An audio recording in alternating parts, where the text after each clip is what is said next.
What's on your radar, Briahna?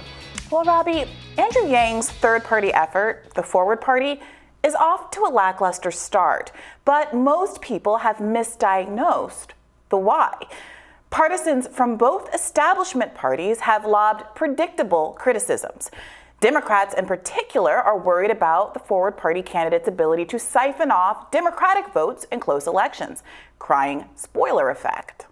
How could you argue that if 40% of the country says, I can't see myself in a major party, that we shouldn't give that 40% another option? Or at least if one of the two major parties said, hey, why don't we go after that 40% that are telling us they're unrepresented in our own party? If the major parties won't do it, I believe the Forward Party will. Yeah, I don't disagree with you. My only point here would be to say that as long as the third option is viable, because in 2020, I will say the people that voted third party, they cast a ballot for Donald Trump. They did not cast a viable ballot for anybody else other than President Trump. Moreover, they're distrustful of a coalition that seems to be dominated by Republican politicians and is thin on ideological principles. The Forward Party's three ideological priorities are free people, thriving communities, and vibrant democracy. But while almost everyone can agree that recognizing freedom and individual choice is a good thing, some Americans see the right of, say, a woman to secure an abortion as free choice, while others don't. Some Americans see freedom in having unrestricted access to guns, while still others feel that to be free requires freedom from gun violence and therefore some regulation. Everyone wants a thriving, safe community, but some people believe that safety comes from funding already bloated police budgets, while others believe addressing poverty has a better chance at lowering crime. The Forward Party's framing obscures real ideological differences, but to me, that's not a reason to dismiss the effort. After all, these contradictions exist even within the Democratic Party. As a leftist and former Democrat, I feel them acutely. For example, senior establishment Democrats Nancy Pelosi and James Clyburn recently stumped for Congressman Henry Cuellar in Texas, despite the fact that he does not support the right to choose and voted against the House assault weapons ban. New York Mayor Eric Adams is a former cop who sees the police as the primary tool to address homelessness, an approach progressives view as criminalizing poverty while avoiding the root problem and driving up the costs of mass incarceration. In the wake of George Floyd's murder by police officers and the subsequent protests, which were unprecedented in scale, Joe Biden was firm on his attitude toward police. We need to fund the police more. As a leftist, I am an expert on the tensions within the Democratic Party, and it is frustrating to see Andrew Yang, who has in the past demonstrated considerable talent in diagnosing the concerns of disaffected Americans, get this one wrong. He insists that the problem is the left-right divide. He promotes T-shirts advertising the idea that the way to progress is not left or right, but forward. But that's the same misdiagnosis that Democrats make. The problem isn't the extremes on the left and the right, as a recent Forward Party tweet announced. The real divide is top-down. Like corporate Democrats, the Forward Party has interpreted the widespread frustration with the two establishment parties as an interest in so-called moderate policies. The instinct to take this approach when knitting together a coalition is understandable, but it's wrong. The truth is that individual Americans hold a whole host of disparate political and cultural views that often fail to neatly align with one party or another. Independents aren't the platonic average of a Democrat and a Republican. They're, let's say, economic populists who feel left behind by changing cultural norms, or Reagan Republicans spooked by the far right's open embrace of theocracy, obsessive focus on pronouns, and abandonment of deficit hawkery. They're union families who used to vote Democrat, but who have been disappointed by decades of bipartisan deals to ship jobs overseas. They're veterans frustrated by the bipartisan consensus on supporting forever wars. They want legal weed and free speech. They're more Joe Rogan than Liz Cheney. If the Forward Party doesn't figure out how to knit together that coalition, it's dead on arrival. Lucky for them, there is a realistic path forward. The Forward Party members don't need to agree on everything, but they do need to agree on two basic principles. They need to be an anti-war party, and they need to make a commitment to never take corporate money. Now, the reason for the first prong is obvious. Anti-war sentiment is driving support for right-wing populist candidates and left candidates alike. It's what made heroes out of characters as diverse as Barbara Lee, Tulsi Gabbard, Marjorie Taylor Greene, Mike Lee, and Bernie Sanders. Republican Mike Lee and independent Bernie Sanders famously collaborated on a bill to rein in executive powers on matters of war and national security. Bernie and Rand Paul collaborated on the Yemen War Powers Resolution. Both the Bernie left and the far right are livid about billions going out the door to Ukraine, while gas and food prices remain high at home. Being an anti-war party is a no-brainer, especially when you consider that so much of the hawkery in the two major parties is driven by the subject of my second prong, corporate lobbyists. The Forward Party must eschew corporate money. Democrats and Republicans aren't out of touch with the American people because they simply woke up one day and chose to be useless.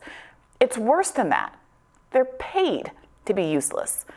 Defense contractors contributed over $50 million to political campaigns in 2020, with a fairly even split between Republicans and Democrats. Raytheon gave over $500,000 to Joe Biden's 2020 campaign alone. Lockheed Martin, over $440,000. Over $700,000 from Boeing and over $400,000 from Northrop. These companies subsequently lobbied the administration to, for example, to send weapons to Saudi Arabia, where they're used to commit atrocities against the Yemeni people. A bomb that obliterated a Yemeni school bus, killing more than 40 children, was later identified as being manufactured by Lockheed Martin. Almost no voters support this, and no voters benefit from this. But it happens anyway because, as I've explained repeatedly on this show, we don't live in a democracy. A 2014 study showed that there is no relationship between what the people want and what Congress delivers. And the reason why is corporate capture. So why would a new party that hopes to correct what is wrong with the two existing corporate parties court the same corporate funding base that ruined both Democrats and Republicans in the first place? There is always bipartisan support of war. Over 24 Republican senators issued a statement yesterday in support of Nancy Pelosi's visit to Taiwan. And similarly, there's always bipartisan support of a privatized healthcare system that commodifies your loved one's cancer diagnosis and offers you care only if you have money. Just like there's a bipartisan consensus against taxing the rich and breaking up the banks. Just like there's a bipartisan consensus to put more Americans in jail, privatize Social Security, and ignore the student debt crisis. After all, how else would they find grist for the war profiteering machine if they couldn't lure your children into the army to pay for their school and health care? You want to know what's wrong with America? This mentality is running it. Wealth, this is according to Oxfam, of the world's 85 richest people is equal to the 3.5 billion poorest people. It's fantastic. And this is a great thing because it inspires everybody, gets the motivation to look up to the 1% and say, I want to become one of those people. I'm going to fight hard to get up to the top. This is fantastic news, and of course I applaud it. Do dreams of being a millionaire someday keep your belly full, your gas tank full? By contrast, Bernie Sanders attracted the respect of people like Joe Rogan and even some conservatives because they believe he's genuinely trying to solve problems and believes his solutions are the best for the people. Even those who disagree with his approach acknowledge this, as Rogan and his guest did last week, a subject I covered in a Radar just last Wednesday. And the reason Bernie has earned that trust is because he's existed in Congress for decades without taking corporate money. His message is consistent and often out of step with the blob military consensus exactly because he does not take corporate PAC money. And despite that fact, he managed to out-fundraise a crowded Democratic primary field. Again, precisely because voters understood that if they funded his campaign, he'd owe them, not Lockheed Martin. It seems obvious to me that independents want, well, political independence. And you get that by being financially independent. According, however, to the big brains in centrist land, a land that only exists on network TV, all that matters is being middle. Take a listen to Bill Maher's take on the Forward Party. You could have it like a sensible middle party, and it would then what would happen is it would force the Democrats to go back to being the sensible middle party. And they would. This commentary made no sense. Over the weekend, I retweeted this clip and I asked Twitter to name a single capitulation Biden made to the left. In another part of that clip, he claims that the real problem with the Democratic Party is that they've bent over backward and capitulated to the left's demands. That's why they aren't doing better in polls. And people could not do it. They couldn't name a single capitulation. In fact, people who tried named Biden's own campaign promises which were popular, which got him elected, and which he chose to renege on. But those aren't capitulations. He's done nothing but thumb his nose at the left. People voted for him because he promised to do something, and now that he hasn't, the elite commentariat predictably blames the very group he's ignored. The truth is that Americans don't want the middle. 70% of Americans want Medicare for all. 68% want marijuana legalization. 90% want Medicare to negotiate drug prices. 71% want a higher minimum wage, including 72% of independents. 68% want a tax on ultra-millionaires. 2/3 of Americans want to expand Social Security, including Republicans by a 2-to-1 margin. 3/4 of Americans want to break up the banks. And guess what? We have 0 political parties running on that platform. Also, if you're waiting for millionaire talk show hosts to back these proposals, don't hold your breath. They might support pot legalization because that one helps them, but I promise you, just like corporate politicians, they aren't looking out for you. When it comes to politics, when you try to find the average voter, no one is there. And if that's difficult to understand, consider this. In the 1940s, the US Air Force couldn't figure out why their planes kept crashing. Although technology had advanced, birds kept falling out of the sky. On the worst day, 17 pilots crashed in a single day. They couldn't figure out why, that is, until someone realized that the cockpits had been designed to fit the average pilot. Back in 1926, when the Army was designing the first cockpit, it took the measurements of hundreds of pilots and made a standardized cockpit. The problem was no single pilot actually matched the measurements of the average composite pilot. Out of over 4,000 pilots measured, 0 of them had the dimensions of the average pilot. The lesson? Well, in the words of the young man who finally solved the puzzle of the crashing planes, the tendency to think in terms of the average man is a pitfall into which many persons blunder. Hopefully, the lesson here is obvious. Americans have a great many needs, and the way to form a coalition is to actually address them, not to speak in generalized platitudes like the Forward Party is currently doing. It's also not by trying to get people to forget their empty fridges and gas tanks, leaning on empty identity politics, and calling material economic concerns privileged, as some elite pundits are doing. Inflation, it's almost a privilege to care about inflation as your number one issue. The same is true of gas prices or even the idea that it's the economy, stupid. It's also wrong to do what the Republicans are doing, which is to blame everyone else for inadequate solutions while offering none of your own. I don't care about pronouns is not a policy to lower prices at the grocery store. Taxing price gougers and breaking up meat monopolies is. Criticizing the money going to Ukraine while people suffer at home is sort of empty if you don't support actually spending that money to help Americans.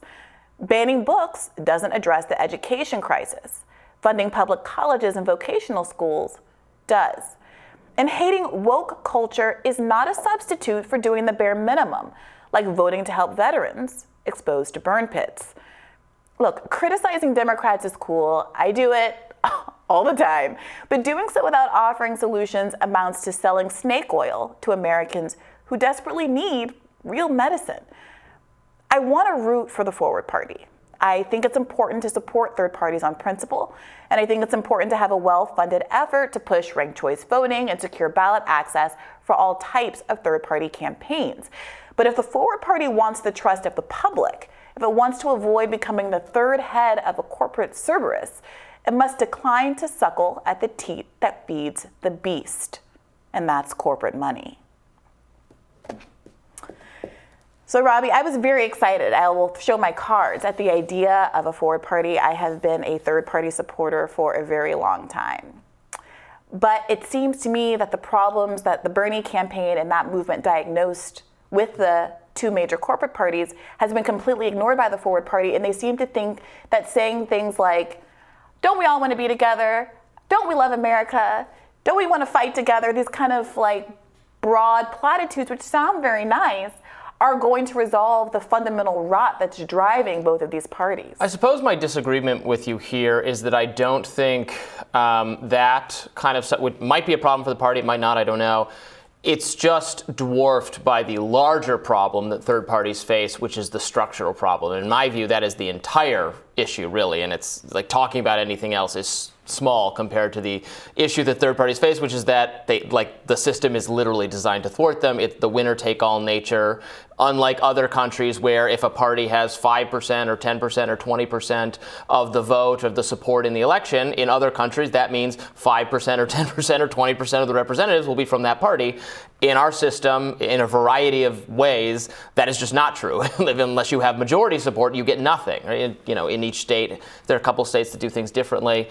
Until that problem is addressed, and also that elections are substantially run by state legislatures that are run by Republicans and Democrats, and they have every possible obstacle to new parties getting on the ballot, counting signatures, paying the fees. You have to have a certain threshold of the vote to qualify for public funding. So, the third parties have to get there before they could even be in the conversation. I mean, you're making the argument for why I think the Forward Party is so important. I, for example, voted Green in New York in 2016 because I wanted to help the Green Party get to the 5% they needed to get federal matching funds. I felt like that was a much better use of my vote than voting for, say, Hillary Clinton, who I didn't support as a candidate, but also was running in a state that hadn't gone Republican in my lifetime.